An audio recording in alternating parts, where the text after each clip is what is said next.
break this down as I'm gonna condense it as much as I can. First, I'm gonna start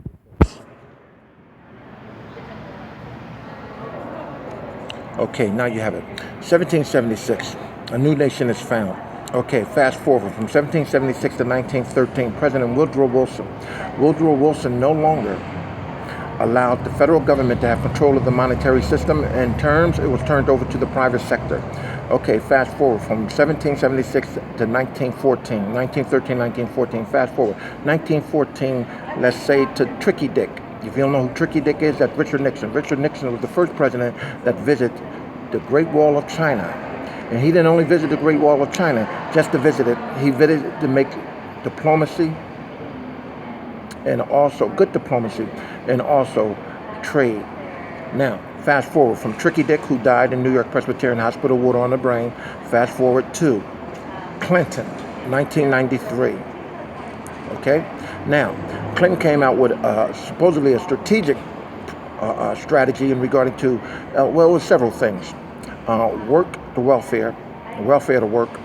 We all know what that is. That's modernized slavery. Since the federal government don't have control of the monetary system, it's all privatized. So what he did, he took a large population of minority, placed them in a slave mentality position, having the private sector to provide the services for them while they were in a monetary system and could not get out of. So in other words, the U.S. was a plantation, a slave plantation at the time and still is today, based upon the China-America trade policy. Back to this.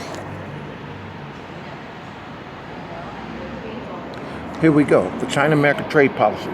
China don't do business with no country if China do not get the better end of the deal. So at first, believe it or not, China said no to Richard Nixon. So here we go. China told Bill Clinton, sure, we'll do trade, but it must be a benefactor for China, the people of China, since we being a communist country and America has to deal with it. So Bill Clinton, being the situation that he was in at the time, I can name a handful of situations that he was in. He agreed with the China-America trade policy. Now, this trade policy consists of everything from toothpicks to bandages that China will import to the United States, roughly between $20 to $60 billion annually a year. And all America would do will export raw material and waste between $1 to $3 billion to China. So you tell me, who makes out better on that deal? China or America? Obviously China. $20 to $60 billion annually? From toothpicks to bandages, or raw material and waste export to China. Okay, so while that deal kicked off in 1998, now remember, back in 1998, Bill Clinton signed quite a few acts into law. Some of them were unconstitutional, such as the 1996 Telecommunication Act. That was unconstitutional, so that took a big dent in the trade policy deal that Clinton had set up in 1998. Now, in 1998, Bill Clinton also signed the Criminal Offense Act into law. Okay, now, that act was only signed into law so he can do violation after violation regarding to the China-America trade policy, because there was a lot of 1977 Foreign Corrupt Practice Act was occurring and nobody paid no attention. Well, just look at who the Attorney General was, Janet Ross. And when U.S. Secretary of Commerce, a guy by the name of Ron Brown, found out exactly what was going on, well, we all know what happened to him. He died in an airplane crash. So here we go. 1998, 1999, first payment done. 2000, late on the payment. China informed the Clinton administration, hey, look, it'd be best if you make your payment on time. Okay, the payment is late. 2000. 2001, no payment at all.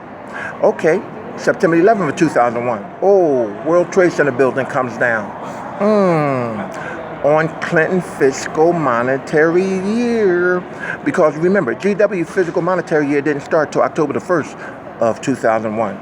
So in other words, that was Clinton war. It was not GW war. But GW dealt with it, and what did GW do?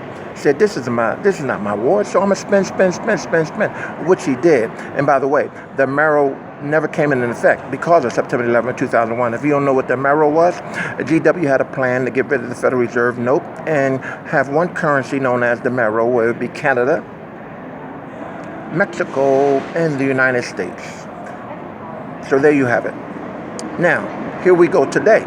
We all know how the Silly Billy and Hussy Hillary act had occurred.